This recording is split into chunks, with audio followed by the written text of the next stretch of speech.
Setelah sepekan pengejaran, tim gabungan Jatantras Polda Sumsel dan Satreskrim Polrestabes Palembang menangkap DS warga pelaju pelaku pembunuhan disertai perampokan seorang pengusaha kerupuk di Palembang. Ia dibekuk di tempat persembunyiannya di Bandung, Jawa Barat. Dari pelaku, polisi menyita senjata tajam, pakaian korban, linggis, serta 2 telepon genggam milik korban. Pemeriksaan mendalam mengungkap motif aksi ini berawal dari sakit hati karena pelaku diusir saat melamar pekerjaan. Peristiwa bermula ketika DS datang meminta pekerjaan, namun amarah memuncak setelah korban menolaknya. Pelaku yang sehari-hari membawa senjata tajam langsung melukai korban hingga tewas. Setelah itu ia mengambil uang 2 juta rupiah dan 2 ponsel untuk bekal kabur ke Bandung.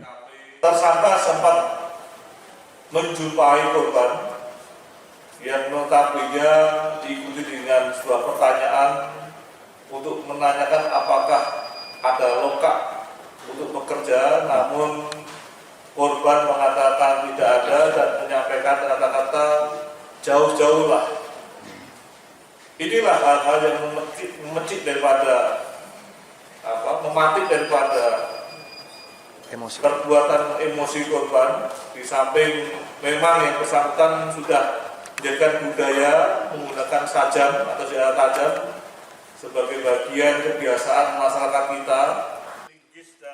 Pelaku tercatat sebagai residivis kasus perampokan di sebuah mal di Palembang. Karena perbuatannya, ia terancam hukuman hingga 20 tahun penjara. Yudi Kiswanto, Kompas TV, Palembang, Sumatera Selatan.